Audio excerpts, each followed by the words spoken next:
I was born in the early 80s, so much of my exposure to the WWF, as it was then known, style of wrestling was very much repeats and such like, because it was probably like the early 90s before I was actually receptive to it and enjoying the spectacle and believing it was real to a certain point. But what that means is that, the early heyday really, as I say, came to me late. It was repeats and reruns. And so I only came across Andrei Rusumov, better known as Andre the Giant, as the heel, the European enemy, the bad guy for the All-American heroes to face off against. And that was a disservice, because as we learned through a recent HBO documentary, I believe about a month ago, there was more to this man than that.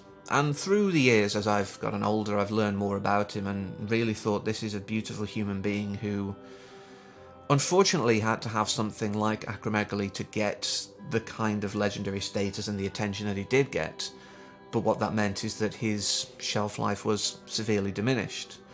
Through this documentary, we did learn that he could have perhaps had a little longer, but he didn't want it. He didn't want to put a temporary block to his wrestling career by recovering from surgery, even though eventually he was forced into surgery to help end his career, as weird as that sounds.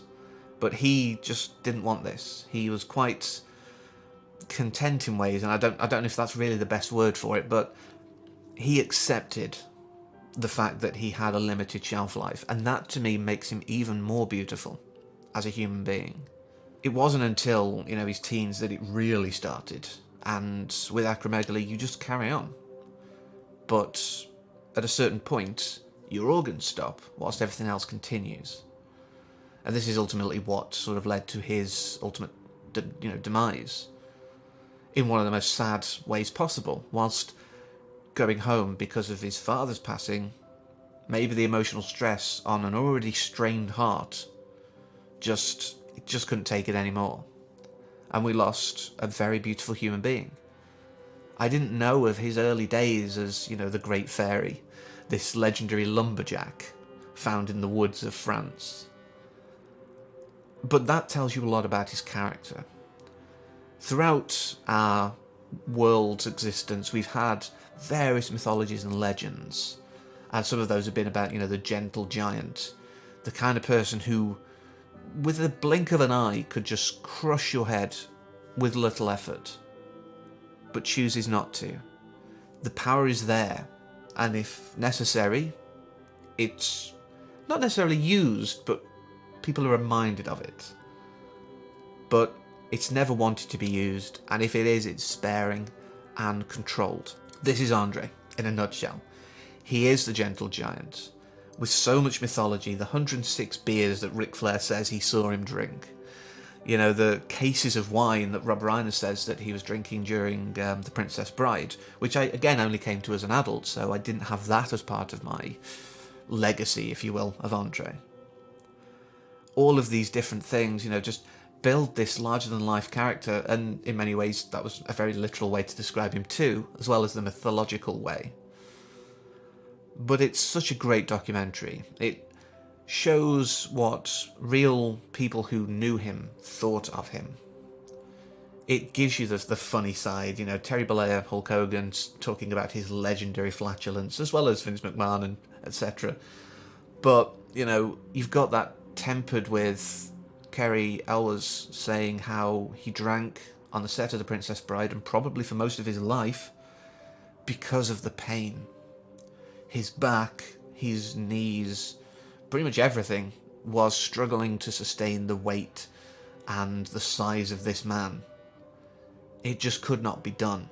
There was a limit to his shelf life for various reasons. Even if he had have had surgery to extend his life, he may still have been in a wheelchair by the end of it. There's a very high chance, because of just years of not having it treated.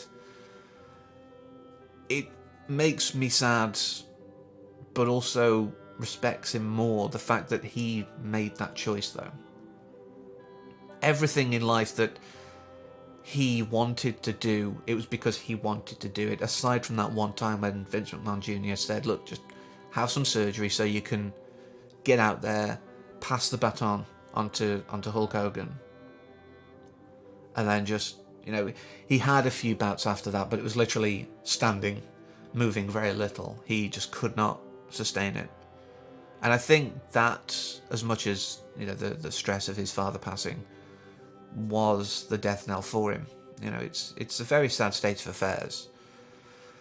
And I've always said that it's very wrong of the world that, the good people, the beautiful people, have less time. But there's the old adage, the flame that burns twice as bright burns half as long. And Andre was a big, bright flame. And I think this documentary does well on shedding light to him. So I'll end this video the same way that the documentary closes out. Well, I do have one more thing. But I never knew he had a daughter, Robin. And because of the nature of his career, he didn't see her as much as either of them would like. She has grown up and forgiven him, although it still hurts, the idea of it, and that's perfectly understandable. But the one thing that he did that, to me just reinforces how good he was at heart. His estate in Ellaby, North Carolina, his little bit of France in America, because it reminded him of where he grew up. It meant so much to him, and on his passing he bequeathed it to her.